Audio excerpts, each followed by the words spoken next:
I'm Maggie. Hi, I'm Mark, and this is Spatial Report.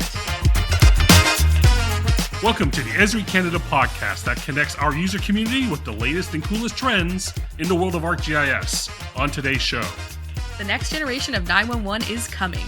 We'll discuss how GIS will play a big role in advancing emergency response.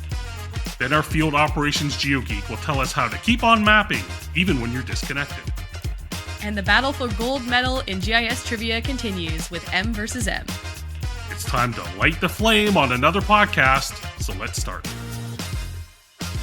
Maggie Sampson, it is August 2024. How are you doing? Fantastic. Thriving in the middle of summer, having a great time. Couldn't be better. How about you? I spent a lot of time watching the Olympics that just concluded. It was incredible. I love the Olympics for some dumb reason. It's a lot of fun to watch.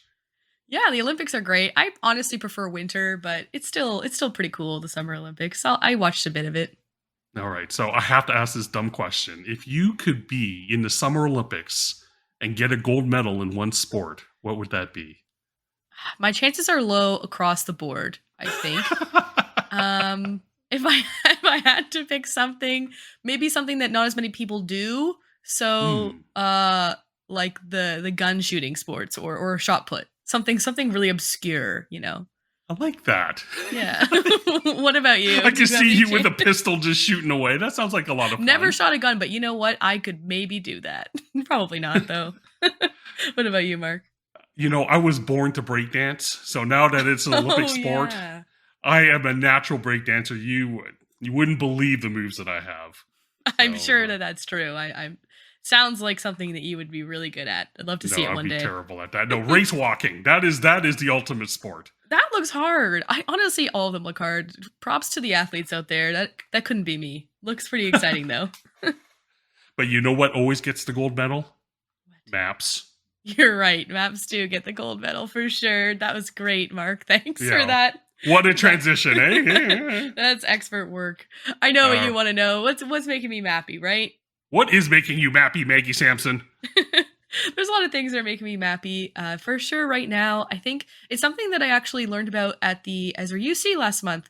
Got to go there and see a lot of new things. I try to stay up to date with everything that's new, but I missed this one somehow. But one of the new things that they added recently, it's still in beta, but iNaturalist, which is like a global network of naturalists and biologists and who collect observations of different species. They've compiled all their data and they've made it available through the ArcGIS Living Atlas. So anyone who's working with ArcGIS Online or is able to access Living Atlas in their work can bring in this data and see observations that have over almost 500,000 species. I think it's 479,000 species that they've got in there with millions of contributors adding data all the time. So it's really exciting to have this. You never really get this wealth of data that's just sort of free to use, but it's available through the Living Atlas. It is beta right now, but it's pretty exciting. I know that it's updated every month, so there's always new data coming in and it is research grade. If you're worried about some of the animals, because it is any kind of animal people can see, and I know some species are protected or endangered, don't worry, those species locations are obscured, so it's not 100% accurate pinpoint on where they are. We do want to keep those species safe, but you can access it and use it in your maps and apps, and it's pretty great. I definitely recommend everyone takes a look at it and tries it out. All right. What's going on with you? Yeah, I want to know what you're excited about, what you're mappy about now. All right. Well, as you know, there has been a bunch of updates to a lot of our technology around the user conference, and that includes the ArcGIS Experience Builder. They had an update in June 2024. Mm-hmm. So the thing that caught my eye is that they've added 4 new widgets into the Experience Builder, and the first one is the measurement widget. So it allows you to measure distances and areas and, kind of your typical measure tool that you would expect in kind of a web app. The difference here is that you can actually preset what the default units are. The second widget is the feature report widget. And this is interesting for Survey 123 users because it allows you to generate really detailed reports in either a PDF format or a Word doc from records that are collected in Survey 123. So you have a feature layer of some results and you want to generate a report directly from that in Experience Builder, you can. So that's pretty cool too. The third one is Building Explorer. This is kind of a niche one, but if you do happen to have that building scene layer, you can now add that in and you can navigate through that building. So if you want to see particular levels or construction phases, you can now navigate that through this particular widget. And this is going to be more prevalent as digital twins become to be more popular. The final one to me is the really interesting one, and this is called My Location. It's currently in beta, but what is really interesting is that you can now use an Experience Builder web app to be able to collect points on your device. So it can collect your location and your movement. You'll be able to set the time intervals of this, and it will create points or lines of where your locations are. So I find that really interesting that a lot of the native apps that we have, like ArcGIS Field Maps, some of that functionality will become available through a web app, which is really interesting. And it's going to not only just record lat longs, it can also record things like your speed and what the time is, what your altitude is, etc. Just wanted to kind of highlight some of these cool new widgets that are available in Experience Builder. Yeah, that's really cool. I had no idea about the My Location widget. It sounds like a really great alternative for sort of like the field tracking stuff that you can do with field maps if you're not that kind of a user. Very cool. Thanks for sharing, Mark. I had no idea. That's great to know. So we talked about what's making us mappy, but coming up next, we're going to go inside the Arc to learn more about the next generation of 911.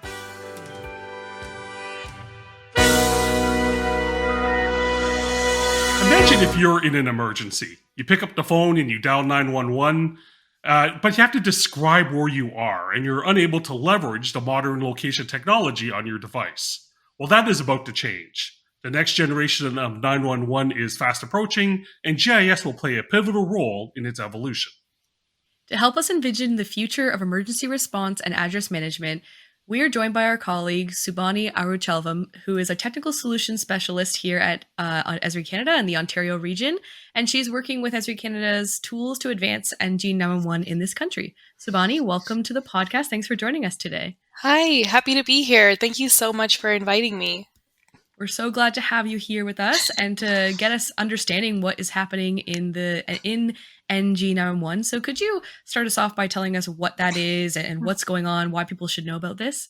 Yeah, so NG9-1-1 is our new upgraded 911 system, and we've been in the E911 system for decades now. So the E911 system is when the emergency response system would like to locate you, they use a master index, which is just a table full of people's names and their addresses. So they are able to locate you by the landline that you call from, and then they associate that to an address. But now we are very much moved on to the cell phone systems, and we almost nobody uses the landline system. This is something that we need to upgrade to, and this will be the largest upgrade since the enhanced 911 that's been around for decades. So NG911 is it is an digital internet protocol that will replace the analog 911 system, and it allows us for better location accuracy, quicker response time, and it'll support the new technology by using XY coordinates from our phone system. I'm sure municipalities across the country need to begin to prepare for NG9-1-1. So what do municipalities need to do to get started? So municipalities, to get started, essentially, we need to create that foundation for our NG911 system, which is our GIS layers. So in these GIS layers, what we need is the street addresses, so like the address points for all the houses and buildings that we have. And then we have our road center lines. We have our PSEP address point boundaries, which covers what areas will these emergency services know they will know to be responsible for. And then we have our provisioning boundaries, and these are just required items that municipalities need to have ready. And then they will then send it off to an aggregator such as TELUS or Bell, which will put all this data together and make sure it follows the NENA standards, which is created by emergency services to make sure there's a uniformity across all municipalities and everyone is following the same standards, which is what we call the NINA standards. Seems like it would be pretty complicated for all these municipalities to get all this data together and send it Mhm. off and make sure we have everything. So, Mhm. is there anything that Esri Canada is doing to help with that process? Yeah, Esri Canada is very much involved in this huge upgrade, as it is very heavily GIS focused, and Esri Canada has been they created their GIS data model to help municipalities follow the NINA standards consistency that is required. And obviously, they have created the wonderful address manager application, which is a web based solution that can be hosted by ArcGIS Online. And what it does is it allows you to update and publish those layers that you have put together. Once you've published it, you'll be able to add new addresses, but also the most important part is be consistent with your data because everyone needs to have that uniform data to make sure this is consistent all around. So what it does is it'll make sure you have all the required fields, whether it's your postal code, your city, where it's where the data is coming from, when it was updated, and make sure that the data is up to date, which is very, very important to make sure we can ensure location accuracy, which is what the NG9-1-1 focuses on. Um, so we can make sure of that by putting it into the address manager web application that Esri Canada has created, and they will send this off to the aggregator when it is complete. That makes total sense, and you're absolutely right. Having consistent, up-to-date data is critical for any type of emergency response. So Mhm. it's glad that you are, Esri Canada is working to standardize that. So you mentioned the address manager as an important piece of this. So why did Esri Canada make this address manager, and what does it do? So the address manager is a web application, and then so once they've pushed over those layers and have them ready into the application, you're able to add road center lines by using a tool to draw the road in. You'll be able to use 3D layers to create that. See the floors in buildings because when you have an emergency in a building, you have to be able to accurately locate the person and to help them as well, right? So now in this 3D system, you can see all the units and floors from this application, which is amazing. Another great thing with the address manager is they have a life cycle system. So say that you have a developing area in your municipality, you want to make sure that the new addresses are kept up to date and sent to that aggregator, which this address manager will allow you to do seamlessly. So it has a lot of great tools to help ArcGIS users to complete this goal on time and send it to the aggregator.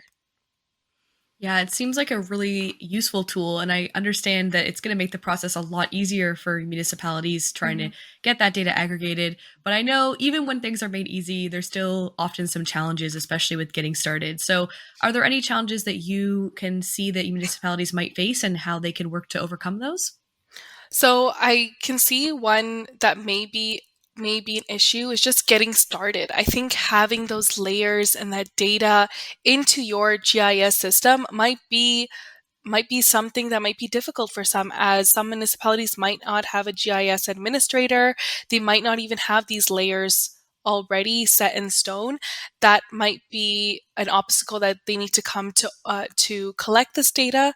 And Esri Canada is here to help, of course, and we want to make sure that everyone is able to reach the deadline to make this a seamless transition, as it is a huge upgrade, and it won't happen overnight. Obviously, the old system and the new system will work side by side until we are fully ready, but there will be a couple obstacles that we will need to surpass.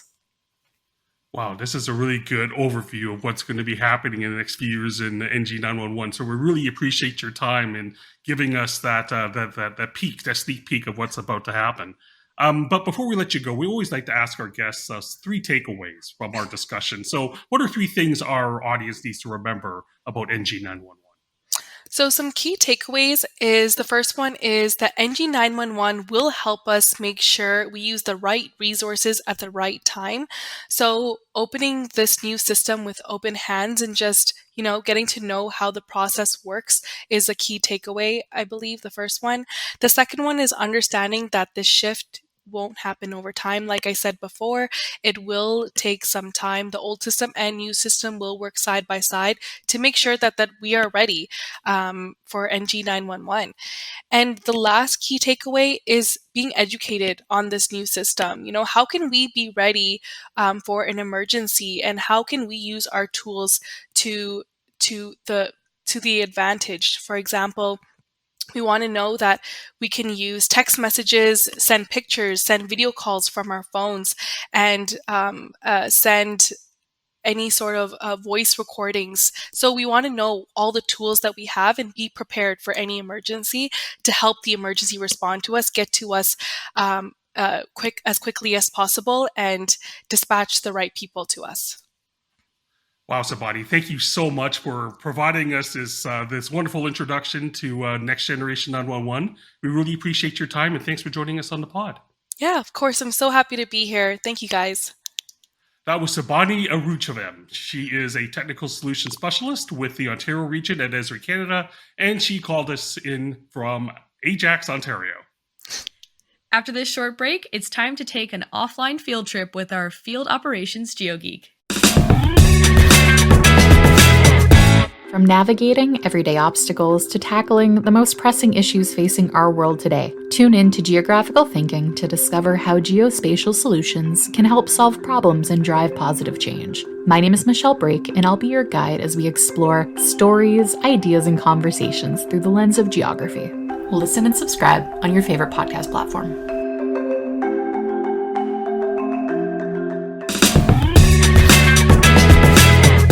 It's now time for the GeoGeeks, our regular segment where we bring in a subject matter expert to tell us what's noteworthy in one of our core ArcGIS products. And that means it is the triumphant return of Sue Yeti. She is our resident GeoGeek on all things field operations, and I'm pretty sure she just got back from a vacation up in the forest in the north. So Sue, welcome back to the pod. Well, thank you for having me, Mark and Maggie. Always happy to be here. Indeed, and I'm sure on your vacation you had your field apps or Field Maps app roaming around with you all the time. I was canoeing around with Field Maps, and I'm going to be backpacking with Field Maps this weekend. So, right, and that probably leads to our discussion today because I'm sure they don't have great internet access up in the north. So we're going to talk a bit about how you could use ArcGIS Field Maps offline. So maybe to begin, explain what the concept of that is and what are some primary use cases or scenarios for offline use. Sure. So Field Maps is a map-based app for field data collection as well as read-only exploration. And by default, it works in a connected environment because you're working with a web map and web layers. So this means it requires either a cellular signal or a Wi-Fi signal. And for many of our users, this works really well because you're usually in a more urban environment, or even in some rural environments, we all have some kind of cellular coverage. But as you mentioned, when you're kind of more in a remote location, such as northern parts of our provinces and territories, you may have nothing. You may have no Wi-Fi, no cellular. And this is typical for a lot of our resource-based users. So example, in forestry or mining or other resource extraction or conservation industries, they can't work with web maps and layers. So this is affecting a lot of our key users because they use the field maps to manage all their assets and know where their employees are in the field. So for this reason, we have specific tools and workflows in field maps that allow for preparing your maps and data before you go offline, and steps for the mobile user that they need to complete so they can work once they become disconnected. So what are the steps that people would need to do to work offline? Because I know it's definitely useful, but how do you even get started with that? Yeah, well, it's not automatic. So there's a few things you need to do. There's a web component of Field Maps. It's called Field Maps Designer, and you access it from your ArcGIS organization, whether that's ArcGIS or Online or ArcGIS Enterprise. And typically, this might be a GIS analyst or a GIS coordinator who is preparing the maps and data for the mobile worker. And in field maps, there's an option to turn offline on.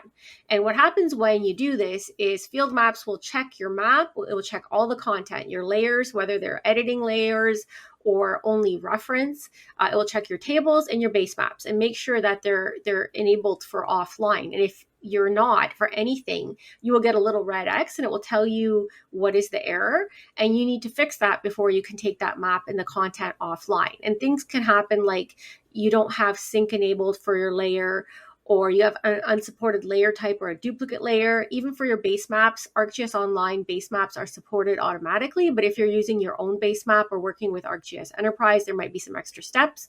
So you would need to first fix those. And then once you have your map and content offline enabled, then you have a choice of 3 actually different workflows you can enable for offline. And you can use any one of these, or you can use all of them in different combinations. So the first way that we call is the pre-planned area offline workflow. And again, you're using Field Maps Designer. You have some tools to sketch an area, and it can be a rectangle or an irregular area on the map. And then it will package together everything in that area. And once you share the map, that area is available for the mobile users in the app to download. So that's called the pre-planned workflow. And where I see this used is if people have typical service areas or work areas that they know their crew always work in. And another nice feature of this is they can check on an option to refresh that map package anywhere from daily to weekly, so that if you're getting a lot of edits coming in and out, you want to make sure that you're repackaging all the new data, and the mobile workers will actually get a little message saying there's a new version of this offline map available. The second area is what's called the ad hoc workflow, and this is always available to the mobile user. So when they're in field maps, they are able to say, for this web map, I'm going to take it offline. They're going to define their own area. And in the same way, the maps, the data, the layers, the base maps are all packaged, and then they can take it offline. And the third way is to create a mobile map package using ArcGIS Pro. This is popular for using with viewer type of users because it creates a read-only map. But again, it allows you to package a lot of data in a very small package, and users can take that offline. So the key thing to remember about this is that you need some data prep, and your mobile user needs to make sure that they get that offline area onto their device before they actually disconnect. That's really interesting. I didn't know there were sort of 3 strategies to be able to set this up. So I'm really glad you went through those. Yeah, choices. Yay, love that. Choices are good. Okay, so I would admit I'm a really dumb guy. Big surprise, I know. So I really don't understand how the data synchronization works when you're between offline and online. So how does it work behind the scenes within ArcGIS Field Maps? Well, we provide some tools right in Field Maps mobile app that are only available when you are working with a downloaded offline map. So if a mobile user was out in the field and doing their edits, they could click these sync tools at any time they have connectivity. And what that would do is take the edits on their device, which essentially you're working with a mobile geodatabase, a SQLite geodatabase, and you're saving locally. So you click sync, that will push up your edits to your feature layer, and that will be refreshed. There's options to auto sync. You turned it on in your field map settings. So on a regular interval, if your device detects a connection, field map will automatically sync. But the user actually gets information. You can see when you've done your last sync. You can see if there's any outstanding syncs in your map. So it keeps things up to date regularly, or you can sync anytime. And typically what would happen is when the mobile worker, maybe once a day, if they have a connection, when they're done all their work, they would hit that sync button, sync up all their edits. You could remove that offline area when you no longer need it, or you can download a new one when it's available to make sure you're working with the most up-to-date version. So it seems like it's not too difficult to actually get your edits back into ArcGIS Online if you are working offline or into your portal. But how do you actually collect and edit data when you're offline in field maps? Is the process any different from how you normally would work? No, it's actually not. You're working with the same set of tools you work with when you're connected.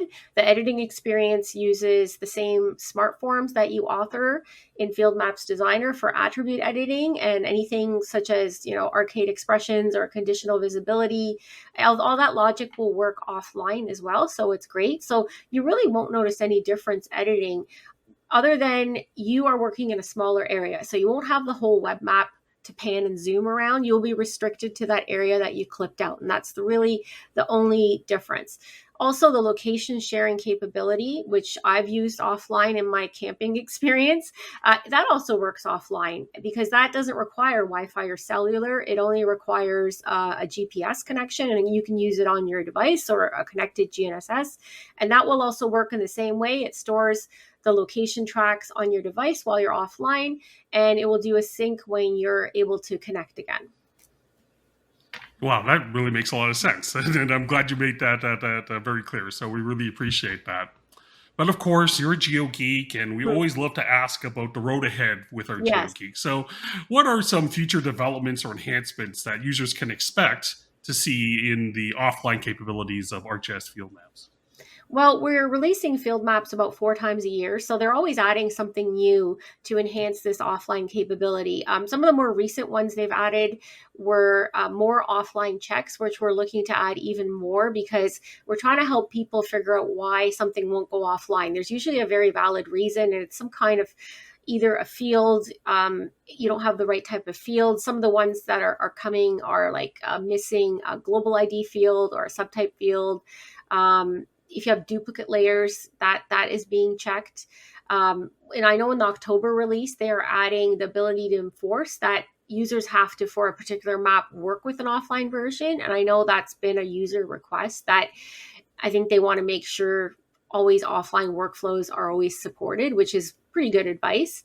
And I also know in a future release, we're adding support for working offline with the utility network for viewing that network and for doing tracing, which right now only works online. So those are some upcoming enhancements we can look forward to. Thanks, Sue. Exciting updates as always. And I know that the utility networks customers are going to be pretty excited about that.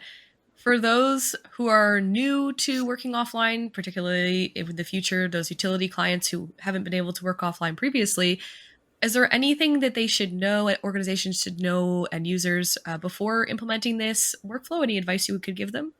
Yeah, sure. Well, I think that my advice would be if there's any chance your mobile users are going to go offline, if you doubt that your connection will be reliable or they'll lose connectivity, I think you should plan for those offline workflows. As I explained, you do need to plan ahead and enable offline options at the very least, or do those pre-planned offline areas or mobile map packages.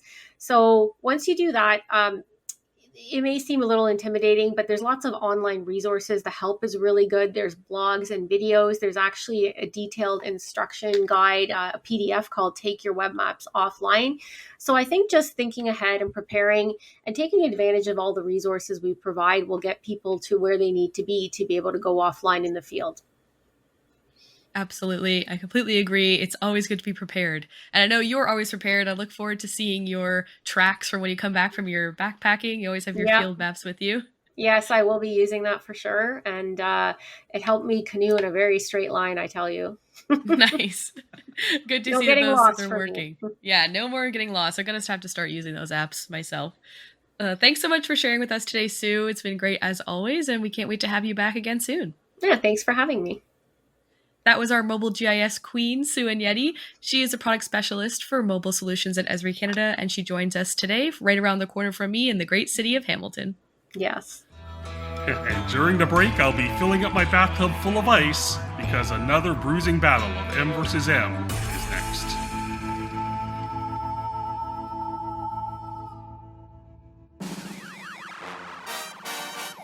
Everybody have fun tonight. Everybody Wang Chung tonight. Oh, sure. Because it's M versus M time. I love putting random words up. Just to hear those words from Maggie. It's great. All right, it is indeed M versus M time. And of course, the rules are very simple. Maggie, if you get the following 3 questions, or you get 3 questions right, you will be ascended to the top of the Eiffel Tower in glory. And if you get 3 wrong first, well, you're going to have to be forced to swim in the Seine River. So it's... I'm feeling like there's a trend here. What kind of questions are you asking me today, Mark? I have Paris on my mind with the Olympics is wrapping up. But I do have a completely different topic. So... Oh, okay. For today's M versus M, we're going to actually bring back an old favorite. Oh, and good. that is the GIS dictionary game. Oh, fun. Okay. I was good at this one last time. Yeah, that's right. So I'm going to read a definition directly from the Esri support page's GIS dictionary, and you're going to tell me what the word is. Very simple. You're not going to give me options? There are no multiple choices, but I will offer you a hint if you really need one. But I don't think you're going to need one. You're a GIS expert. You're going to sail through all of these. I'm not a wordsmith, though, so we'll see what happens here. Well, okay, here's the first clue. All of today's words begin with the letter B. Oh, wow. It's surprising because last time it was A. I know, it's amazing how I thought up of the next letter. It's incredible how that works out. So I'm going to give you a nice softball to get started. Are you ready? Okay. Yes. All right, here's the first one. An area of specified distance or time around one or many features. Is that a buffer? It is a buffer. You see, Yay! This game is so easy. You started easy, though, and I was even not sure I was going to get that one. Okay, let's go. All right, so there you go, a buffer, of course. Everyone knows what a buffer is in GIS world, so here we go. Number 2, an expression that results in a true or false logical condition. I'm so glad I went to GIS school. That's a Boolean, yeah? It is! Ding, ding, ding, ding! Yay! A Boolean expression. How fun is that? Did you know that it was named for an English mathematician named George Boole? I did not, but I could have assumed it was a man's last name. That sounds right. Sounds right. See, you're already 2 up, so you were in great shape. Let's see if you can get this next one. A large block of data, such as an image, a sound file, or geometry, stored in a database. I don't know. A large block of data in a database that starts with B. I don't know. A blob? Should I give that to you? Define what a blob is. I don't know. I just see it in tables. It says like blob, and I don't know what that means. Don't give it to me. Don't give it to you? You're right. It is a blob, but blob is an acronym for binary large object. Well, now I know. But it is. I did see blob written down on a lot of tables and just moved on with not asking Not any even questions. curious what a blob is. Okay. All right. Just for fun, we'll count that as a strike. Okay. Because I want to ask you the next one. All right, here we go. All right. A curved line with a shape that is derived mathematically rather than by a series of connected vertices. Man, this feels like a lot of statistics questions here. Think graphics. So in graphic software, this type of curve usually has 2 endpoints and 2 handles that can be moved to change the direction and the steepness of the curve. I have no idea. The only thing I can think of is like a binomial function in math that I think is a curved line. But I'm lost. I have no clue. Oh, darn it. It's a Bezier curve. Oh, that word sounds familiar. That's right. Nice. I don't think I'm going to win this one. B is not a letter. I think I know many words. I was hoping I'd get like base map or something a little easier. All right. All I right, don't here want we to suffer. go. Just give me the last one. A map representing the depths and contours of water bodies, such as a sea floor, river bottom, or lake bed. I was hoping you would have this one in here. Is it bathymetry, right? Damn it! Yay! That was the first absolutely B right. word I could think of when you said the letter. Nice. Of all the GIS terms, that was the first one you could think of. We have a lot of lakes around here. It comes up. Yes. Well, you have made it to the top. You can bring your bottle of champagne to the top of the Eiffel Tower, a baguette, some cheese, because it is my turn once again to read the outro.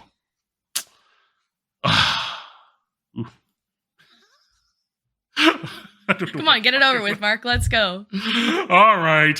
Thank you for joining us for this episode of Spatial Report. Please check out our website at esri.ca/spatial report to learn more about the topics we covered today. We also post videos of our interview segments on the Esri Canada YouTube channel. And don't forget to subscribe to the monthly Getting Technical newsletter that highlights all the latest news in our technology. This podcast is brought to you by Esri Canada, a technology company that empowers people, organizations, Pepe Le Pew, and other French things by the science of where. Maggie Sampson, it's been a pleasure and honor. We'll see you in a few weeks. Absolutely. See you then. All right, until then, happy mapping, everybody.